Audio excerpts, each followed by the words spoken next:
Blake Morton says, if I create a thought to test an OCD obsession and it produces a feeling that feeds the fear, should this feeling become trusted as it came from a deliberate thought? Thanks for your stream. I need a little bit more elaboration. That's an interesting question, but I gotta understand it. Can you elaborate on the question a little bit more? If I create a thought to test an OCD obsession, such as what? and it produces a feeling that feeds the fear.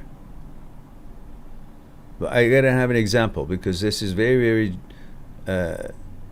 general. It can be anything, but it doesn't tell me what specific question that you have is in there. I want to pinpoint it and address it properly. So please help me out here. Blake, I'll come back to you as soon as you help me out to understand this. I would like to address this question. I like the question, so go for it. Blake says, HOCD, I tested my fear by producing thoughts and trying to have a correct heterosexual response. This fed my fears as I felt a way I didn't want to.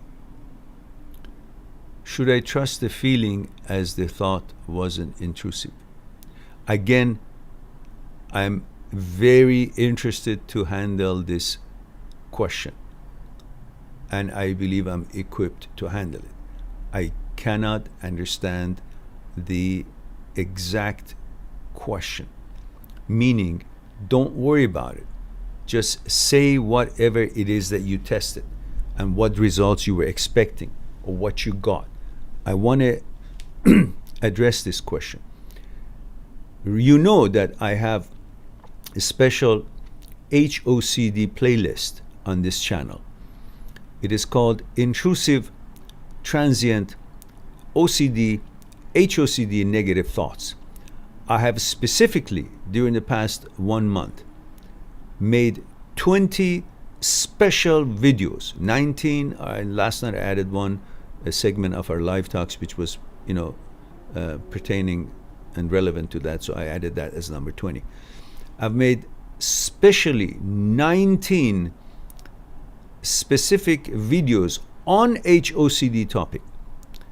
And every video of mine, of those specific 19, has the links of scientists, psychotherapists, psychologists, researchers, links below the description of my video, because my intention is not to blow my own horn and say, okay, here it is, I found this, I found that, or this is my thoughts about this. I want you guys to get all the ammunition that there is out there to destroy this intrusive thoughts and these intrusive intrusions that has come to your lives, because we all know that this is just nonsense, irrelevant.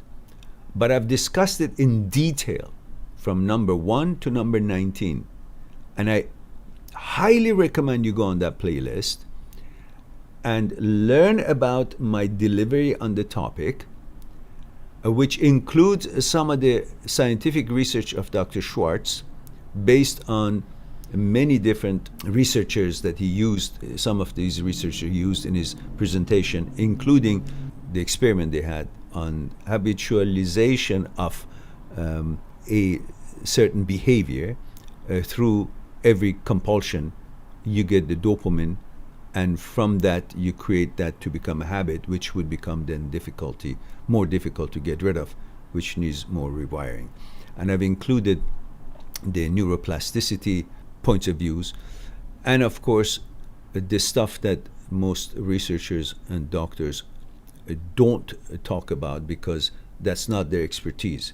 They talk about science and facts in medical and scientific terms, which are great and amazing and helpful, and I've included all those links for you to make you as powerful as you can. Dr. Philipson's link is there, Dr. Schwartz's link is there, but then there are specific angles of discussion and logic that it is not their expertise. And I have included my take on how to approach and deliver certain points on that topic. And they are in among those 19 videos. I would recommend specifically all videos from 1 to 19, but also number 11, which approaches the whole question differently and questions the credibility of thought and helps you to see where thought comes from, and then to understand why you should see it the way it is described in there as irrelevant. Why irrelevant? What is the background of thought? Beyond the factual scientific proofs that these scientists have brought about and showed that thought is not you, you're not thought, and thought has nothing to do with you, and they're just irrelevant. But there's another angle and tangent on it, which together it makes it even stronger for you to understand, and people who are going through the experience of HOCD. And I want you to know, HOCD, intrusive thoughts, everybody has them. But the thing is, the ones who are not in the glitch of OCD, they have those thoughts and it just goes away. They say, oh, that was weird, and then they go about their business. But the HOCD ones are the ones, and the OCD ones are the ones that the caudate nucleus is not working properly and gets stuck. That's why your behavior should now reinforce your inner answer, which is automatically sent in response to prefrontal cortex's suggestion or thought that appeared and popped up. Your inner consciousness has already responded through amygdala and thalamus and sends the response that no, I'm not interested. But the signaling malfunction doesn't let this signal to go back to prefrontal cortex and shut this image and the question down. That's the problem, not the relevance. There is no relevancy of the topic, whatever the topic is, whether it's homosexual OCD, or is it pedophile OCD, or is it harm OCD. The topic is irrelevant. The relevancy, the question is that there's a malfunction in the signaling system. And when we talk about it in detail, there's so much information that can help you to understand that this is not you. You are who you've always been. Then I have also in video number 7, which is titled When the Powerful Mind Malfunctions, then you will see the power that the mind has, that if you train it and understand it, it becomes a very great ally to you and to your success in life. But if you don't, it can also go malfunction and rogue. And if you follow it and think that it has a message and you become the stooge of it, which is the way it can actually destroy you by you actually putting your faith as if it has any intelligence. A thought has no intelligence. There's 80, 90,000 thoughts a day shows up, and all of them are intrusive. The only thoughts that are yours are the thoughts that you consciously grab onto some information from your consciousness and use that to calculate something, design something, figure out something, learn something, produce something, and accomplish something. The rest of them is the nonsense. So anyhow, I want to see if you have come up with that, that I can address it. And I'm eager to address that. So Blake says, HOCD, I tested my fear by producing thoughts and trying to have a correct heterosexual response. This fed my fear as I felt a way I didn't want to. Yeah, but that's no evidence of homosexuality whatsoever. Because if you understand how mind operates and how thoughts can have body react, and if you watch my videos, you will see where I'm getting to.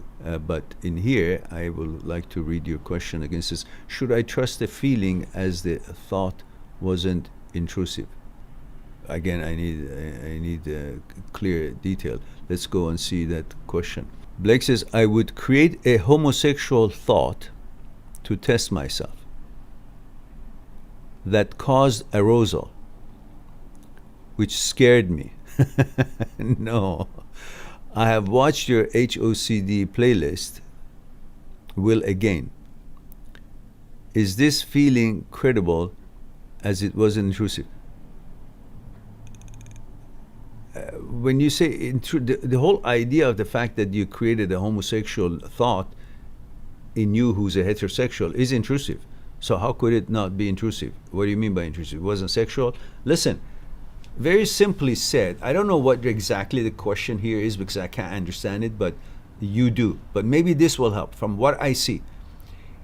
If you, as a heterosexual male, look at a statue that has a naked body out of metal, all smooth and shiny and curved in exactly as a human body is, but it's from the back, and you just walking in the street, you see that statue and you see the back and the butt and the legs or the muscles or the hand, but you didn't pay attention to the top to see what it is because it's the back of the statue. You see the shiny and roundness of the statue, of the muscle or the butt of the statue, you can get aroused.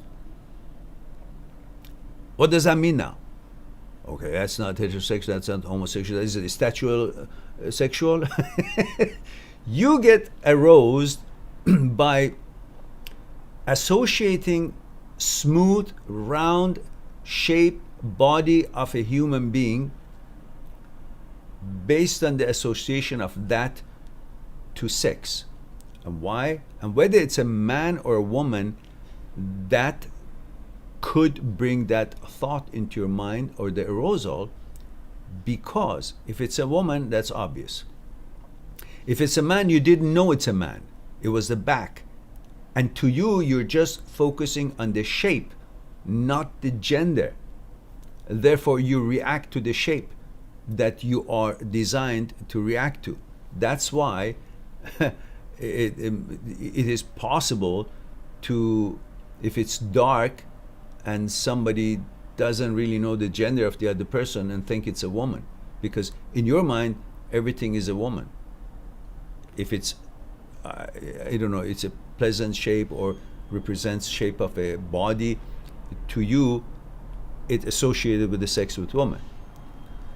If you get arousal, if you look at a man, well, you see the muscle of the man, whether it's the biceps or their body, or if they're naked and you see the part of their body, that is the same part of the body that you have. Because you look at your own muscle, bicep or body or chest or pelvis or legs or waist or your six packs or wherever of yours, you consider that and associate that with sex with women.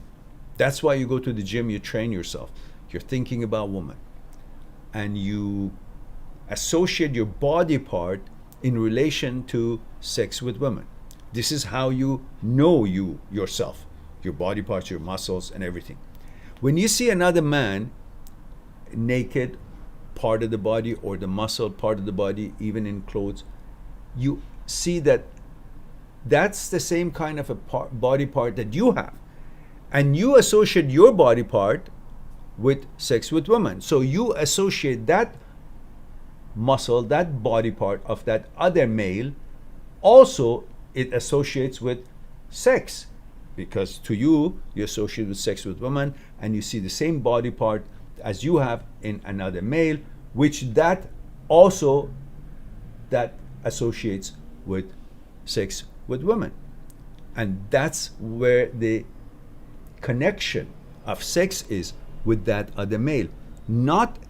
It's not a homosexual feeling, that is a representation of sex through the body part of that male, which is the same as your own body part and your own body sides, and you associate this, which is yours, with sex with women. So you associate that same body part in another male, associate with sex with women, because that's what you recognize, associate with. And then you get a reaction, because thought brings a reaction in the body. Regardless of who the other side was, the other side of that imagination is association of sex with women.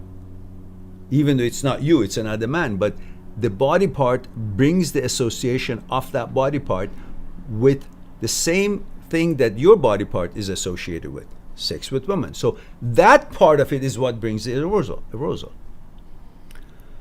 And you make a mistake, because then the negative thought, intrusive thoughts, negative thought runs with it, H-OCD runs with it and says, you're homosexual because you had an arousal. You didn't have arousal for that man. You had the arousal for the idea of sex, of that body part, muscle part with woman. And that's the second part that is doing what it does, and you get fooled by the negative intrusive thoughts running and trying to pin it and label it in something that is not. So I don't know if that answers your question. Blake says, it seems I need to update my definition of intrusive. You have helped very much. Thanks. You're quite welcome. My pleasure.